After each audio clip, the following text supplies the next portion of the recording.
नमस्कार मित्रों। एक बहुत छोटी सी जानकारी लेकिन बहुत उपयोगी जानकारी है। हम कहते हैं यदि हमारा पैसा सबसे ज़्यादा सुरक्षित है बैंक में है। बिल्कुल सही है। जी हाँ, बैंक में हमारा पैसा सुरक्षित है, चाहे एफडी हो, सेविंग अकाउंट हो या करंट अकाउंट हो। लेकिन जिस तरह आजकल से साइबर क्राइम चल रहे हैं, उस रेफरेंस में एक बहुत इंपॉर्टेंट जानकारी आपसे शेयर कर रहा हूं।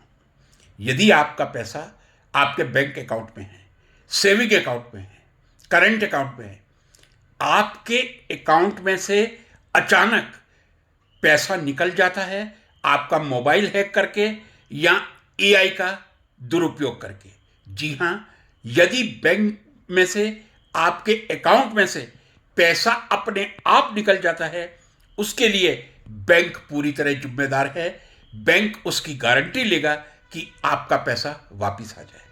लेकिन जो मैंने कुछ दिनों पहले अपनी आंखों के सामने एक बैंक में नज़ारा देखा था, यदि आपके पास कोई मैसेज आता है कि आप 10,000 रुपये ट्रांसफ़र कर दीजिए, या आपको बातों में उलझाकर आपसे पैसा आपके बैंक अकाउंट में से किसी भी माध्यम से, चाहे फ़ोन पे हो या गूगल पे हो या दूसरा कोई और मोड हो, यदि आप अपने अकाउंट में से खुद पैसा ट्रांसफ़र कर देते हैं किसी फ्रॉड कंसर्न को, किसी फ्रॉड व्यक्ति को, उस केस में बैंक की कोई जिम्मेदारी नहीं होती।